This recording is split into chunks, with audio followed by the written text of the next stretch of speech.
எத்தே எத்தே எத்தே. ஐயோ, இந்த குடியார எதுக்கு இப்ப இங்க வந்திருக்கா?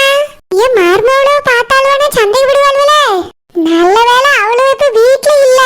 ஆனா வந்துட்டாள்வனா மாட்டிடுவோமே. டக்கு புக்குன்னு பேசி அனுப்பி விட்டுறணும். 1000 தடவை சொல்லியாச்சு, வீட்டுக்கு வராத, வெளியவே இரு, போன் அடிச்சு கூப்பிடுன்னு சொல்லியாச்சு. எதுக்குதான் வீட்டுக்கு ஓயாம வரானோ தெரியல. வாங்க மர்மவனே, வாங்க. என்ன மர்மவனே, என்ன விஷயமா வந்திருக்கியே? எத்தே, ஒரு 1000 ரூபாய் வேணும் தே. 1000 ரூபாயா? எதுக்கு? தேவைப்படுது தே. குடிகாரன் எதுக்கு ரூபாயை கேட்டுட்டு வருவான்? சரக்கு வாங்குறதுக்கு தான் ரூபாயை கேட்டு வந்திருப்பான்.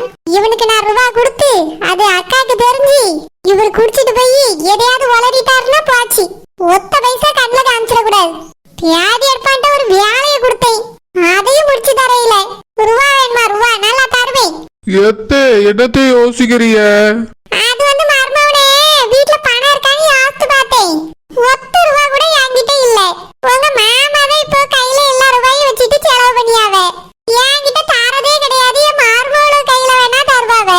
என்னத்தை சொல்றிய? மாமா உங்ககிட்ட ரூபா தர மாட்டேங்கவளா? எதுக்கு தே? அது வந்து மர்மவனே, நான் முன்ன மாதிரி வெளியெல்லாம் போய் எதுவும் வாங்குறது கிடையாது பத்தியலா. வீட்டுல தானே கிடக்கேன். அதனாலதான் என்கிட்ட ரூபாய் இப்பெல்லாம் தந்து வைக்கிறதே இல்ல உங்க மாமா. மர்மவள்கிட்ட கொடுப்பாவ, இல்லனா என் மாவனவள்கிட்ட ரூபா இருக்கும். மத்தபடி உங்க மாமா தான் ரூபாய் வச்சு செலவு பண்றது. முன்னாடி மாதிரி இல்ல மர்மவனே. எனக்கும் வயசாவது பத்தியெல்லாம் எல்லாம் மறக்குது. ரூபாய் எங்கேயாவது வச்சுட்டு மறந்துடுறேன். அதனால உங்க மாமா இப்பெல்லாம் என் கையில ரூபாயே தர மாட்டேங்காவே. அப்படியா தே? ஆமா மர்மவனே. ஆமா, எதுக்கு 1000 ரூபாய்? அது வந்து தே, உடம்புக்கு சரியில்லை தே 2 நாளா. அதான் ஆஸ்பத்திரி போறதுக்கு ஒரு 1000 ரூபாய் கடன் கேட்டு வந்திருக்கேன். இன்னைக்கு 1000 ரூபாய் தாங்கத்தே, நாளைக்கே திருப்பி தந்துறீங்க. இவன்ட்ட பணத்தை கொடுக்கறதும் முதல்ல வாயில கைய கொடுக்கறதும் ஒண்ணு. போன வரவே வராது. உடம்பு சரியில்லைன்னு சொல்லியா கேட்ட பிறகுதான் இருமலே வருது. உண்மையா இருக்குமா பொய்யா இருக்குமா? பொய்யாதான் இருக்கும். குடியாரன் குடி வாங்குறதுக்கு தான் பணத்தை கேட்டு வந்திருக்கான். இப்படியே சொல்லி அனுப்பி விட்டுறணும். இல்லனா இது தொடர் கதையானாலும் ஆயிரும். எத்தே, என்னத்தை யோசிக்கிறிய? அது வந்து மர்மவனே, என் மர்மவளோ கையில தான் ரூபாய் இருக்கும். அவளோட கேட்கலனா 2 பேரும் வெளியே போயிட்டாங்க. அதனால ரூபாய் இல்ல மர்மவனே. நீங்க அக்காட்டவே கேளுங்க, அவிய தருவாவ. உடம்பு சரியில்லைன்னா அக்காவே தருவாவ மர்மவனே. இல்லத்தே, உடம்பு சரியில்லைன்னு சொன்னா செல்லம்மாவோட அண்ணன் யாராவது கூட வருவாவே. வரட்டும், உங்களை கூட்டிட்டு போவாங்களா வண்டியில வச்சு? இல்லத்தே, எனக்கு உடம்பு சரியில்லை, நானே நீ பாத்துக்கிடணும் தே. ஆவியிட்டெல்லாம் போய் உதவிலாம் கேட்க கூடாது. தப்பு தப்பு தப்பு தப்பு. ஒரு தப்பு இல்ல மர்மவனே. இதுல என்ன இருக்கு? உடம்பு சரியில்லைன்னா போய் சொல்ல பாரியே. ஆஸ்பத்திரிக்கு லட்சுமணனை கூட்டிட்டு போவேன். இல்லத்தே, வேண்டாம். அப்ப சரி, உங்க பொண்டாட்டிட்ட சொல்லுங்க, அவ ரூபாய் வாங்கி தருவா. இல்லத்தே, அவளும் கூட வரேன்னு சொல்லுவா. கூட வந்தா என்ன மர்மவனே? அது சரிப்பட்டு வராது தே. எனக்கு உடம்பு சரியில்லைன்னா நான் மட்டும் போய் பார்த்தாதான் அது சரியாகும். எல்லாரும் வந்தாவுன்னா சரியாவாது தே. அதானே, சரக்கு வாங்கியது எல்லாரும் பாத்துருவாங்க தானே. நான் கூட உடம்பு சரியில்லையோன்னு ஒரு நிமிஷம் நம்பிட்டேன். இப்பதானே தெரியுது யாராவது கூட வந்தா குடி வாங்க முடியாதுன்னு தான் இந்த ஆள் இப்படி சொல்லிட்டு நிக்கேன். இப்படியே துரத்தி விட்டுறணும். மர்மவனே, என்கிட்ட ரூபா இருந்திருந்தா நான் உடனே நீங்க கேட்ட உடனே எடுத்து தந்திருப்பேன். என்கிட்ட இல்ல மர்மவனே. நீங்க அக்கா வீட்ல போய் சொல்லுங்க, அவிய ஆஸ்பத்திரி கூட்டிட்டு போவா. அதெல்லாம் சரியா, ஒண்ணும் பிரச்சனை இல்ல. இல்லத்தே, நான் வாரேன். சரி மர்மவனே, ஆஸ்பத்திரிக்கு போவாங்க. இப்ப அக்கா வீட்ல ரூபா கேட்டா குடுக்கறது இல்லையா அவருக்கு? அதான் இங்க ஓடி வந்திருக்காரு.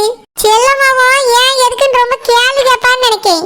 அதான் இங்க வந்து உடம்பு சரியில்லைன்னு கேட்டுட்டு போறாரு. இதுவும் நல்லதுதான். இல்லனா சரக்கு வாங்கி வாயில ஊத்திட்டே திரிவாரு. எம்மா, அத்தா எதுக்குமா இங்க வந்துட்டு போறாவ? அது ஒண்ணு இல்ல, சும்மாதான். என்கிட்ட 100 ரூபா இருக்கான்னு கேட்டுட்டு போறாவம்மா.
ஓசி குடி வாங்கி கொடுக்க நிறைய ஆள் இருக்குப்பா. எங்க போனாலும் சரி எவனாவது ஒருத்தன் வாங்கி கொடுக்குறியான். அப்புறம் அவன் வாங்கி கொடுத்தான் இவன் வாங்கி கொடுத்தான்னு வந்து புலம்பிட்டு இருப்பாரு. இன்னைக்கு குடிச்சிட்டு வரட்டுமே, அதுக்கு வரதான் இருக்கு அவருக்கு. 1000 ரூபாய் 1000 ரூபாய் கேட்டேன், 1000 ரூபாய் கூட தர மாட்டேங்காப்ல. இந்த மனுஷன் குரல் மாதிரி கேக்குது. ஓஹோ வாராரோ. அதிகமாவா கேட்டேன்? 1000 ரூபாய் அது கூட இல்லையா? என்ன புலம்பிட்டே வரியா? குடிச்சாச்சோ? செல்லம்மா, குடிக்கிறதுக்கு மாமா கையில ஏது காசுமா? அப்போ குடிக்கல. செல்லம்மா, அப்பவும் குடிக்கல இப்பவும் குடிக்கல எப்பவுமே குடிக்கலம்மா. குடிக்காம இருந்தா சந்தோஷம் தான். மாமாக்கு உடம்பு சரியில்லம்மா, காய்ச்சல் அடிக்குது. ஒரு 1000 ரூபாய் தரியா போய் ஊசி போட்டு வந்துடுறேன். 1000 ரூபாய் தந்தா நீங்க சரக்கு போட்டுட்டு வருவீன்னு எனக்கு தெரியும். ஊசி எல்லாம் போட மாட்டியே. இல்லம்மா, நிஜமாலே மாமாக்கு உடம்பு சரியில்லடா செல்லம். உடம்பு நெருப்பா கொதிக்குது, காய்ச்சல் அடிக்குதுமா. பார்த்தா அப்படி தெரியலையே, நல்லதானே இருக்கியே. பார்த்தாலும் தெரியாது, உள் காய்ச்சல்மா, உள்ள மட்டும் தான் அடிக்கும். சரி வாங்க ஆஸ்பத்திரிக்கு போவோம். வேணாமா, நீ எதுக்கு வந்து கஷ்டப்படுற? மாமாட்ட தாடா செல்லம், 1000 ரூபாய் தா போதும். தர முடியாது. சரிம்மா, 500 ரூபாய் தா போதும். என்ன 1000ல இருந்து பாதியை கட் பண்ணிட்டியே? அது வந்துமா, மாத்திரை மருந்துலாம் ஒரு வேளைக்கு வாங்கிட்டு வரலான்னு பாக்குறேன். நீங்க எந்த மாத்திரை எந்த மருந்து வாங்குவீன்னு எனக்கு தெரியும். ஹாஸ்பிடல் போனோம்னா நான் உங்களை கூட்டிட்டு போறேன் வாங்க. ஒத்தையிலலாம் உங்ககிட்ட ரூபாய் தந்து நான் இங்கேயும் இனி விட மாட்டேன். எப்ப வந்தாலும் போய் குடிச்சுக்கிட்டு வயசுக்கு வந்த பிள்ளை ஒண்ணு இருக்குதே, அது முன்னாடி இப்படி குடிச்சிட்டு திரியறமேன்னு நினைப்பு இருக்கா உங்களுக்கு? இல்ல அது கல்யாணத்துக்கு தான் 4 காசு சேர்க்கணுங்கிற நினைப்பு இருக்கா? எப்ப பார்த்தாலும் குடி குடி குடி, அந்த குடியில மட்டும் தான் உங்களுக்கு நினைப்பு பூரா இருக்கு. அதுக்காக தான் 1000 ரூபாய் வேணும் 500 ரூபாய் வேணும்னு கேட்டுட்டே திரியறீன்னு தெரியும். இல்லம்மா, குடிக்கிறதுனா என்னன்னே நான் மறந்துட்டேன்டா செல்லம். போய் சொல்லாதங்க, என்ன உங்களுக்கு அந்த பழக்கம் விட்டு போகலன்னு எனக்கு தெரியும். இல்லம்மா, தப்பு தப்பு தப்பு தப்பு. வாய் மூடுங்க. ரூபாய் கிடையாது ஒண்ணும் கிடையாது, போங்க. உடம்பு சரியில்ல செல்லம். அப்ப வாங்க, நான் கூட்டிட்டு போறேங்கிறேன்ல. இல்லனா எங்க அண்ணன்ட்ட சொல்றேன் கூட்டிட்டு போவாவே. வேண்டாமா, உனக்கும் உங்க அண்ணனுக்கும் எதுக்கு கஷ்டம்? நானே போயிட்டு வரேன்டா செல்லம். அதெல்லாம் முடியாது.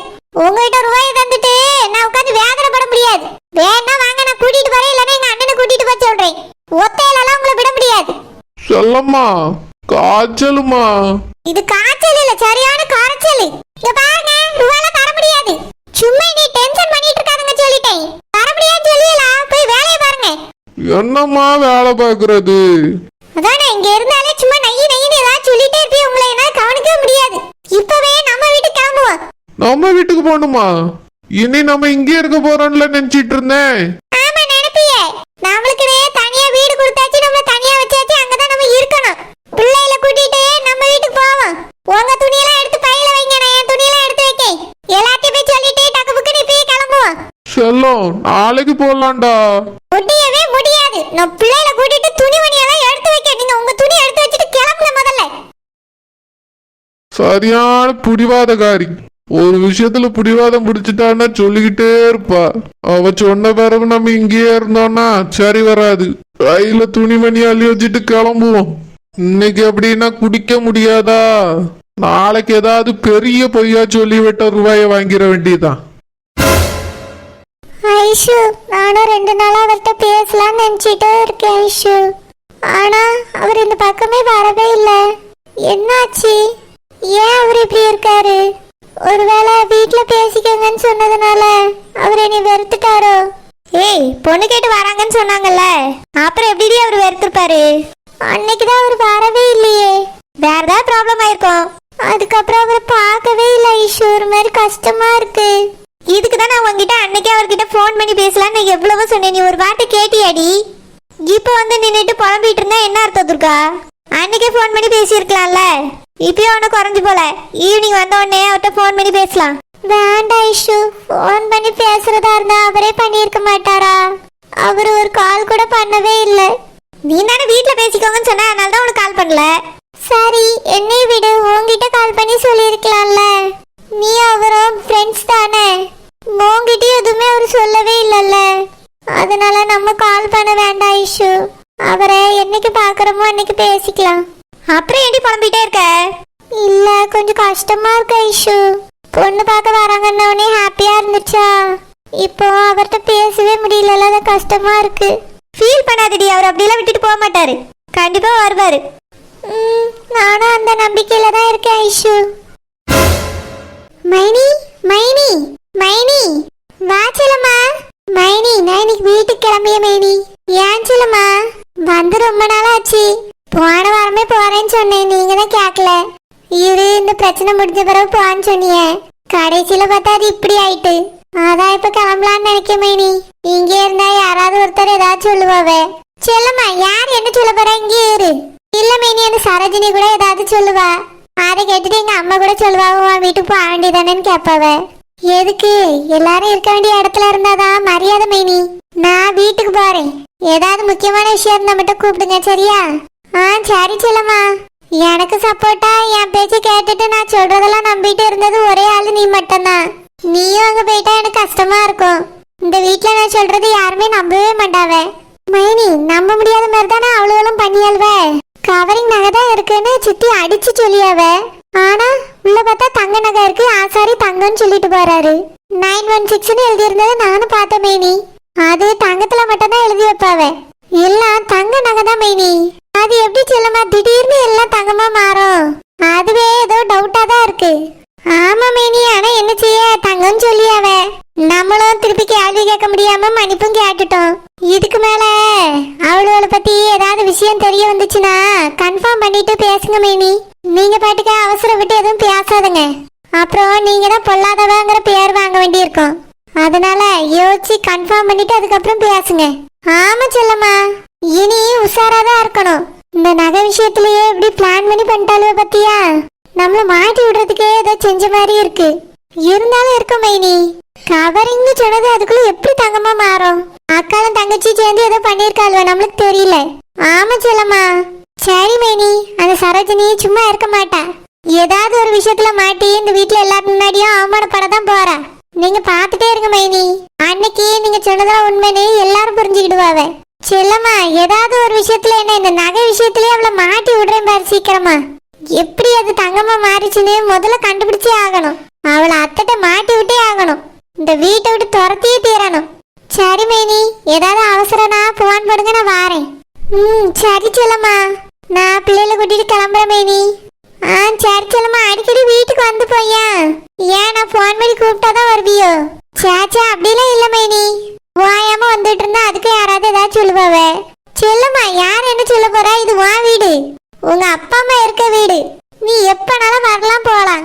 யாருக்கு கேட்க உரிமை இல்ல, சரோஜினிக்கு கேட்க உரிமையே இல்ல. அதுவும் சரிதான் மைனி, இருந்தாலும் கேட்டுட்டானா? கேட்டா இது எங்க அப்பா அம்மா வீடு, எனக்கு உரிமை இருக்குன்னு சொல்லு. என்ன செஞ்சிருயான்னு பாத்துருவோம். சரி மைனி, முடிஞ்சா அப்பப்ப வாரேன். போயிட்டு வர மைனி. சரி சொல்லம்மா. மைனி வீட்டுக்கு போறீங்களோ? ஆமா அம்மி, வீட்டுக்கு கிளம்புறோம். நான் என் புருஷன் பிள்ளைகளை கூட்டிட்டு வீட்டுக்கு போக போறோம்.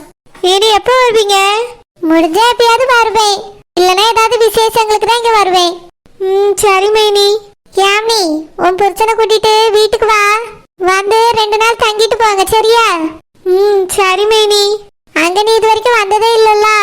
வந்திருக்கேன், சின்ன பிள்ளையா இருக்கும் போது வந்திருக்கேன். இல்லம்மா, நாங்க அந்த வீட்டுக்கு போன பிறகு நீ வந்ததே இல்லல்ல? இல்ல மைனி. சரி அம்மி, உன் புருஷனை கூட்டிட்டு ஒரு நாள் வா. 2 நாளே தங்கிட்டு போங்க, என்னம்மா? சரி மைனி. மைனி சரோஜினி கூட வந்திருக்கானா வீடு பால் காய்க்கும் போதே? அப்போ வந்து சாப்பிட்டுட்டு கூட போயிருக்கானா? இவ இது வரைக்கும் வந்ததில்ல பத்தியலா? அதான் வர சொல்லி கூப்பிட்டேன். எல்லாரும் மொத்தமா சேர்ந்து கூட வாங்க. 2 நாள் வந்து என் வீட்டுல தங்கிட்டு போங்க. சரி செல்லம்மா, நான் வீட்டு பேசி. உங்க அண்ணன் என்ன ஏச்சு தெரியுமா நேத்து?